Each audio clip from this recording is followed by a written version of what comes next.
Hello. In this part of lesson 1, we will start discussing the case of moving objects.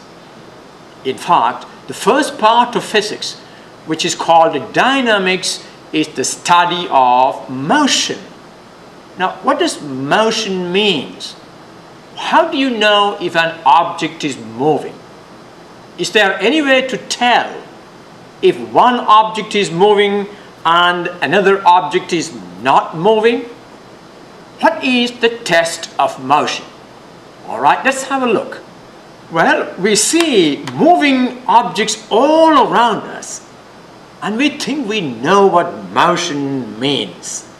Do you really know what motion means? Alright, consider a football player running with a ball. Alright, the question is the ball moving? The football player has the ball on him and he is running. Now, is the ball moving? Well, it depends on who looks at the ball and from where. Now, the runner, the football player, looks at the ball and says, "The ball is with me, I don't see the ball moving." Does he see the ball moving? No, but a spectator on the gallery says, "I can see the ball moving.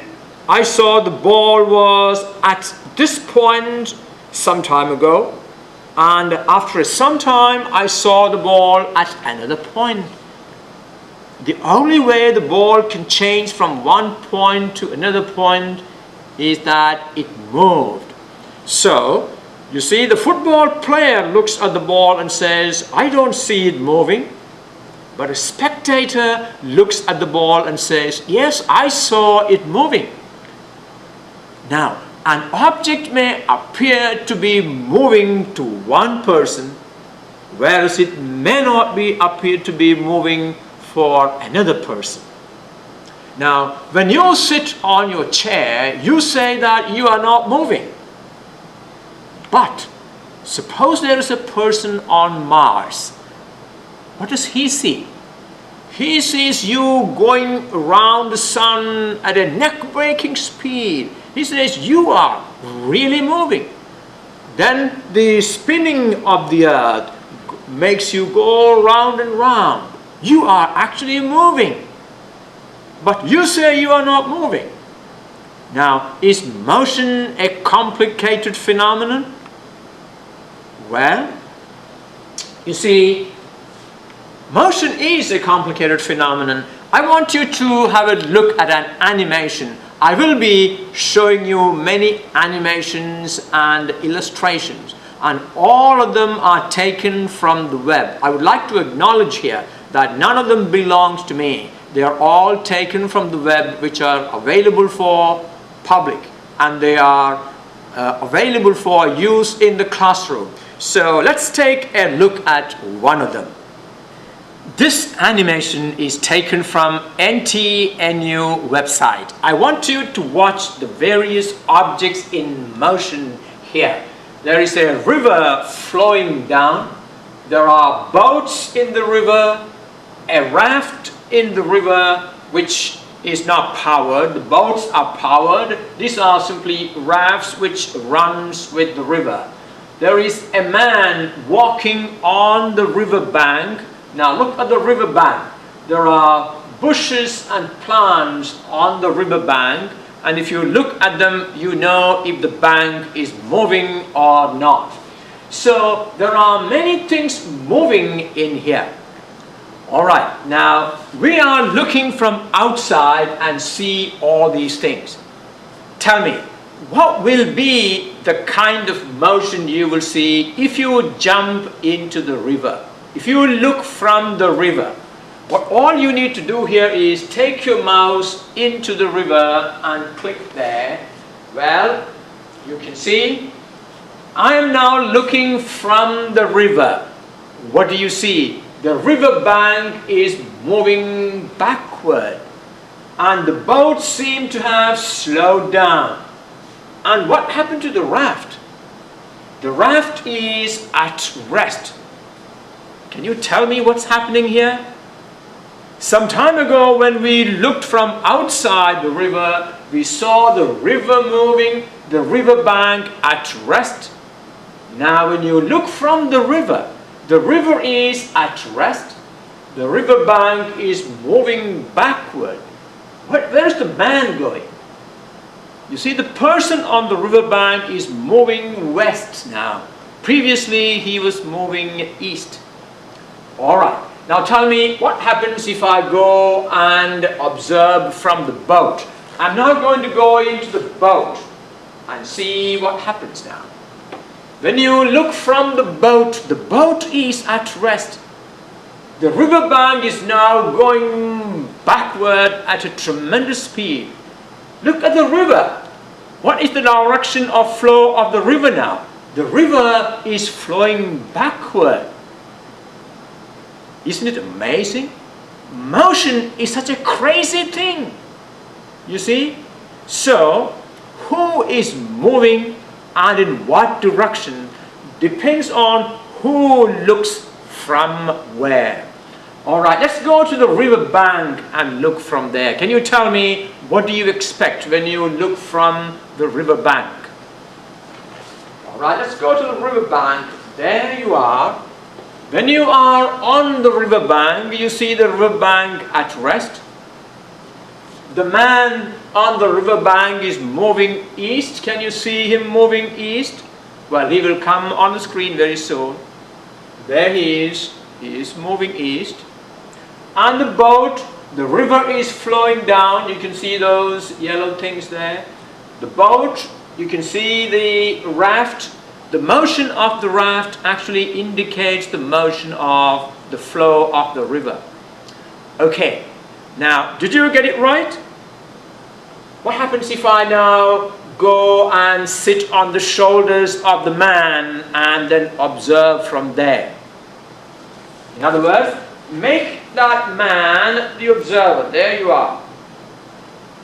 The man is now, I'm looking from the shoulders of the man. What do I see? I see the river bank going west. Well, I see the river flowing, well, not as fast as it was before. Is that right? And the man is now at rest. Okay, I think I'm going to leave it for you to play around with. This is a very interesting phenomenon to study motion. What does it tell you? It tells you that motion is relative. It depends on who looks at from where. This now leads us to the concept of frame of reference. Well, the motion of an object depends on who the observer is and where is the observer stationed. What is a frame of reference? A frame of reference is where the observer is stationed. When I look from here, I'm in the classroom and I see all my students sitting on their chairs. And I say, from the frame of reference of the classroom, my students are at rest. From the frame of reference of the classroom, my students see me walking. You see that? But from the frame of reference of the planet Mars, my students are moving. You see, frame of reference is a place from where you make observations. In the frame of reference of the river bank, the person is moving to the right. In the frame of reference of the river, the person is moving to the left. Now, what is the motion of the river when observed from the boat? You remember when observed from the boat, what is the motion of the river? You saw the river moving backward. In the frame of reference of the boat, the person in the river bank is moving west. But the person on the bank says he is walking east. Now look at the confusion here. the person on the riverbank says, well, I'm walking east. But a person watching that person on the bank from the boat says, no, you are going west. Who is right? Well, in fact, both are right. They are right in their own frames of reference. So an object is at rest or in a state of motion with respect to a reference frame. In order to study the motion of an object, we need to define the reference frame. That is very important. An object observed to be at rest in one frame of reference may be moving when observed from another frame of reference. Well, that brings us to the question of change in position and displacement. You see, no matter where you observe from, if you observe an object in motion, that moving object will change its position. All right? A moving object changes its position, and we're going to call that position x. You see, a motion can be in the x direction, in the y direction, or in the z direction. Now, very often we consider motion in the x direction, so we will represent the position of an object using x. On the other hand, if you consider objects moving in the y direction, then we will replace x by y. That means when you represent the position of an object, x can be replaced by y depending on if it is moving horizontally or vertically. So we will represent the position by x and time with t. The position x changes with time t. The position is a function of time. That means we can now write an equation for the position function, can't we? Now, here we have an object in motion. You can see again an animation which is taken from an open web.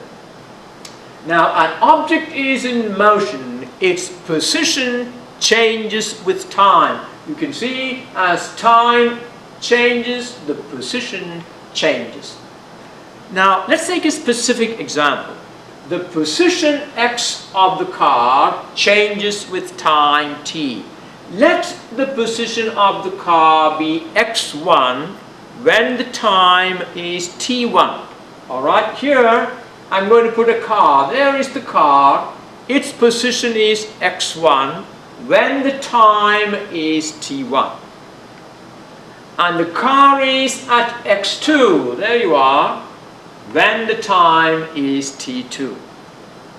Alright, so you got a car at position x1 when the time is t1. The car is at position x2 when the time is t2. What is the change in position? The change in position is the final position minus the initial position. x2 minus x1. And we will represent that change in position by the notation delta x. I'm sure most of you know this. A change in any quantity is represented by using the letter delta. Delta x is the change in x. Delta y is the change in y. Delta t is the change in time, and so on. So the change in position of the car is x2 minus x1 equal to delta x. Now, this change in position occurred in what time? It occurred in a time t2 minus t1. And now, I want you to watch this statement I made. The change in position of a moving object is called its displacement. You see, the object got displaced from the initial position to its final position. So this delta x, the change in position, is called the displacement of the car. This change in position delta x occurred in a time interval t2 minus t1, and we will represent that by delta t. Alright? Now, delta x divided by delta t is called the average rate of change of position. Delta x divided by delta t is called the average rate of change of position, and we call it the average velocity. In other words, average velocity is the rate of change of displacement with respect to time. You see that? Displacement divided by time is a measure of the average velocity. Well, now let's distinguish between average speed and average velocity. What is the difference between speed and velocity? Let's assume that the car moves from point A to point B along a curved path. This is the car which is originally at point A, and it moves to point B along this curve. I think that has gone out of the screen, but the car is over here at point B along this curve. Alright? The length of the path is the distance covered by the car. Look at that, the car went along this path, and so S is the distance covered by the car. Now, the rate at which an object covers a certain distance is called its speed. So speed is the rate of change of distance, the rate at which an object covers a certain distance. In other words, average speed is distance covered divided by time, that is S divided by t. This is S divided by the time taken. What is the unit for measuring average speed? Distance is measured in meter, time is measured in second, it is measured in meter per second. But now tell me, the object, the car moved from A to B. What is the change in position of the car? What is the change in position of the car? The net result is that the car moved from position A to position B, and therefore the displacement of the car is the shortest distance measured from A to B, and it has a direction. Watch this. This is the displacement. It's the shortest distance measured from A to B, whereas the distance traveled is the length of the path taken. Displacement is the shortest distance measured from the initial position to the final position.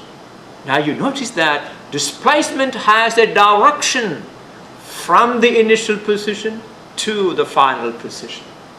There you are. Displacement delta x is the shortest distance measured from the initial position to the final position. And therefore, the average velocity is the rate of change of position. The average velocity will be the rate of change of displacement. It is delta x divided by delta t. Whereas the average speed is the distance covered divided by time. The average velocity is the rate at which the displacement is being done. Delta x divided by delta t. Velocity has a direction. So what is the distinction between speed and velocity? Speed simply tells you the rate at which the distance is being covered, whereas velocity gives you two information. What are the two information? It tells you the rate at which the position of the object changes, And also it tells you in what direction is the position changing. So velocity carries two information with it. So you must distinguish between speed and velocity. Let's now talk about instantaneous velocity. What's the meaning of instantaneous velocity? Velocity at a given instant. Now, in the last slide, we defined average velocity or average speed. In other words, it is the velocity in a certain interval of time. We are now interested in finding the instantaneous velocity. What is the velocity of the object at a given instant of time? Often we need to find the velocity of an object at a given instant. Now, here we have, again, we go back to the same example. The object is displaced from A to B, and the displacement is delta x. Velocity at a point can be obtained by making the time interval shorter and shorter and shorter. You see, we want to find the instantaneous velocity, velocity at a particular instant. So what do? Make that time interval shorter and shorter, and making it very close to zero. It cannot be zero, but make it as close to zero as possible. When delta t is made very small, what happens? The point B will come closer and closer to point A. Look at that. This is the path of the object. This is the path taken by the car. And so the average velocity during that interval is delta x divided by delta t. And now, suppose the car is moved from A to B. You bring B over here, and you notice that the time interval is now shorter. If B is over there, the time interval is even shorter. And if B is over here, let me write down those points there. Suppose this is my point B. What I'm doing is I'm making the time interval shorter and shorter. You see, if this is the initial position and this is the final position, then the average velocity is delta x divided by delta t. On the other hand, if this is the final position, the average velocity for that interval will be, this is my delta x, and delta t is now shorter than before. Now, on the other hand, if this is the final position, this is the new delta x, and delta t is shorter now. If this is the final position, delta t is even shorter. That means I'm now getting my point B is coming closer and closer to point A. And I'm very, very much close to defining instantaneous velocity. So what did I do? I make the time interval shorter and shorter, so that my interval becomes smaller and smaller. And finally, what happens? When delta t is made very small, then point B gets very close to point A. And finally, what happens is, when the velocity at point A, when B is very close to A, we can then say the velocity during that very small interval can be called the velocity at A, and that will be defined by the tangent drawn at that point. So velocity at the point A is called the instantaneous velocity. So let me come again here. You can see delta x divided by delta t. Can you tell me what quantity that delta x divided by delta t defines? If you come in here, now if this is my delta t, now delta x divided by delta t is the rate of change of position. We actually call it the slope of this line. You see, the average velocity during this interval is the slope of that line. The average velocity during this interval is the slope of that line. Average velocity during that interval is the slope of this line. So what are we doing? We are making the interval shorter and shorter. The average velocity during this interval is the slope of this line. And finally, when you come to point A, we don't have a secant line anymore. You can see all these are secant lines. At point A, we have a tangent line. And therefore, the instantaneous velocity at point A is the slope of that tangent line. Whereas average velocity is the slope of the secant line. The instantaneous velocity is the slope of the tangent line. And it is a measure of delta x divided by delta t when delta t approaches 0. When delta t approaches 0, point B almost comes and joins with point A. And the velocity at point A then is the slope of the tangent line. I hope you understand that concept. It's very important to understand that concept. Alright, let's move on. Therefore, instantaneous velocity, V instantaneous, is defined like this. It is the limiting value of delta x divided by delta t. You understand the meaning of limiting value. As delta t is made smaller and smaller and smaller, the limiting value of delta x divided by delta t is called the instantaneous velocity at that point. And therefore, it is the slope of the tangent line at that point.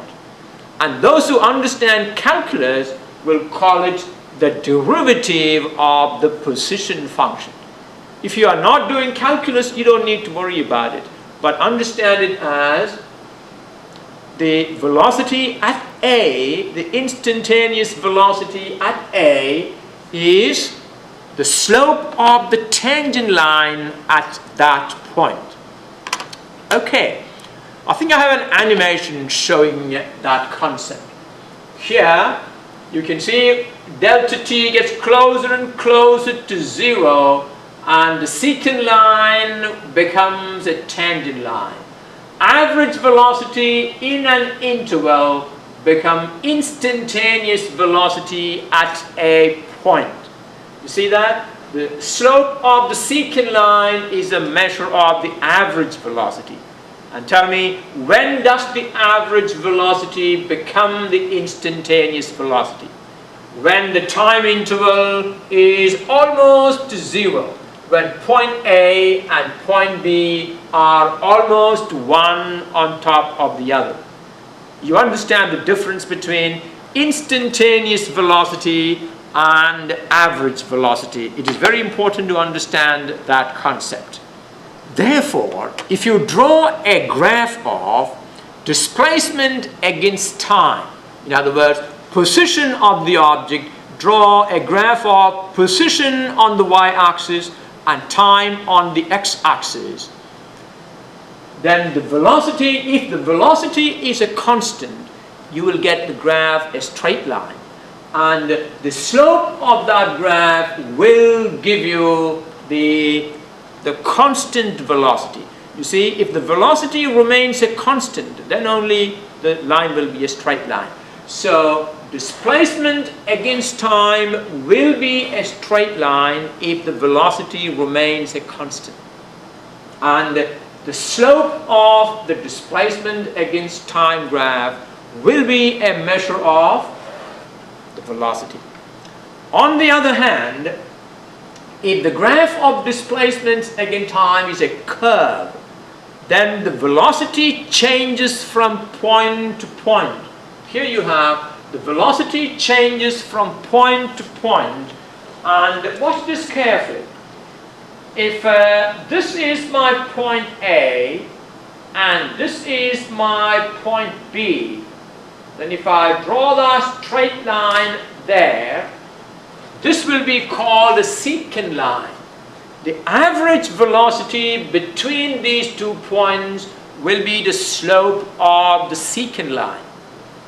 And in order to define the instantaneous velocity, what do? Bring points A and B closer and closer so that this delta t is very close to 0.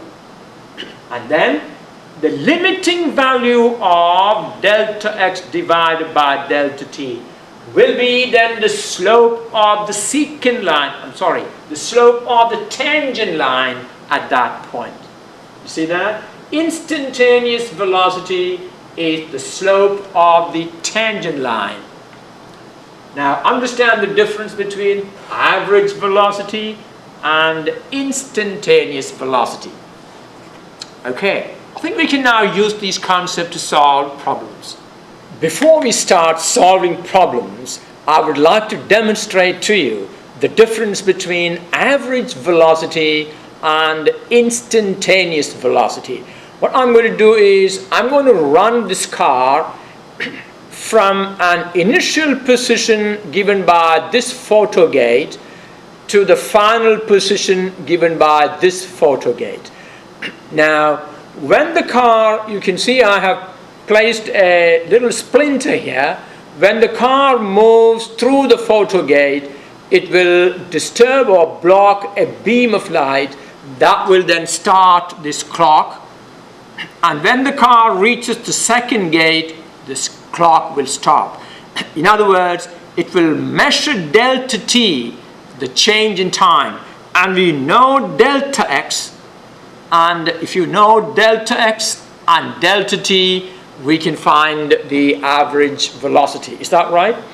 Now, I have put delta x as 60 centimeter, that is 0.6 meter, and I'm going to run this car. What I'm going to do is I'm going to use a car, well, I'm going to launch the car with this. This is like a gun. I can shoot the gun in motion. I'm going to load it and I'm going to shoot the car, all right? Okay, watch what happens when I shoot the car. The car is, well, let me see if I can shoot this car properly to behave. All right, I may not get it go in the straight path, but then I will have to repeat it. All right, I'm going to shoot the car now.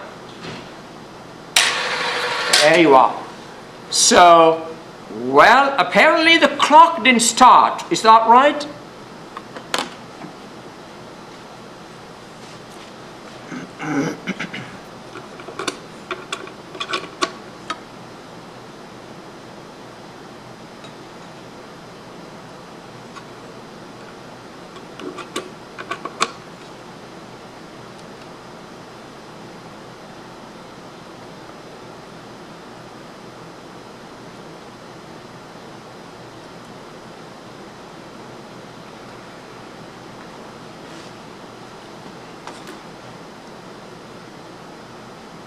Well, I'm going to make a third attempt and see if the clock responds.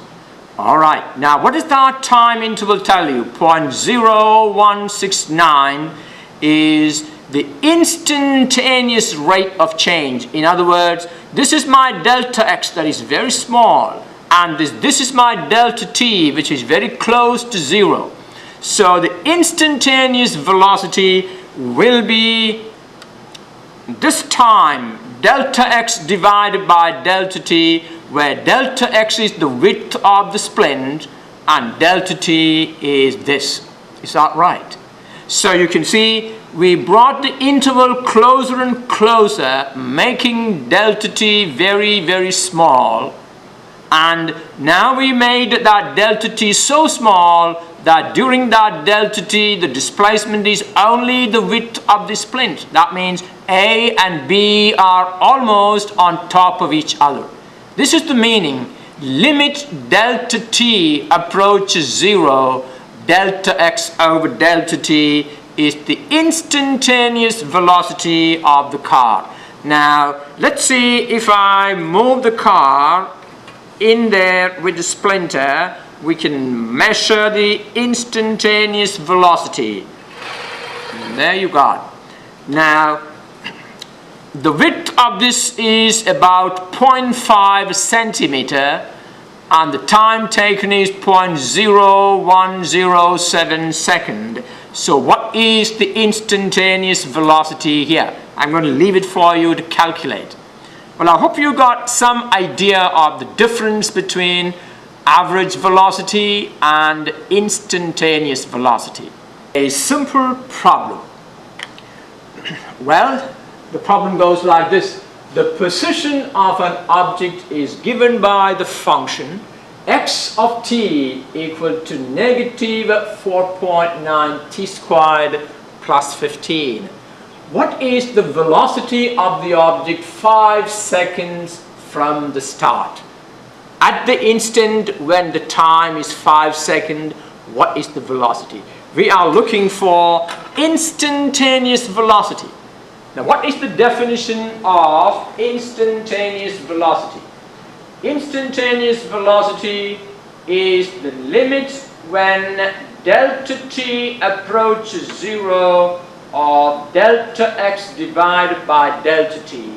And this is what we call the derivative of the position function with respect to time. Is that right? So, velocity, instantaneous velocity is the derivative of the position function with respect to time. We are given the position function and we need to find the instantaneous velocity when time is 5 seconds. So what all you need to do is find the derivative of the position function and in that derivative set t equal to 5 seconds. Alright, let's do that. Alright. Instantaneous velocity is the derivative of the position function. What is the derivative of this function? X of t is negative 4.9 t squared plus 15. The derivative of this will be dx by dt, use the power rule, negative 9.8 t plus 0, or the velocity at any time is negative 9.8 t. And we want to find the velocity at t equal to 5 seconds. So v of 5, velocity at t equal to 5 is negative 9.8 times 5. That is negative 49 meter per second. Now you can see the instantaneous velocity contains two information. What are the two information? The rate at which the position changes is 49 meter per second. Every second its position changes by 49 meters. Also it tells you the position changes in the negative x direction. So it tells us that the object is moving to the left. Moving to the left. That is the negative sign. The two information. Well, what I'm going to do again is to stop this lesson, this part, the second part of the lesson here, and do a third part. That will be all solving problems. Alright, I will see you for that in a while.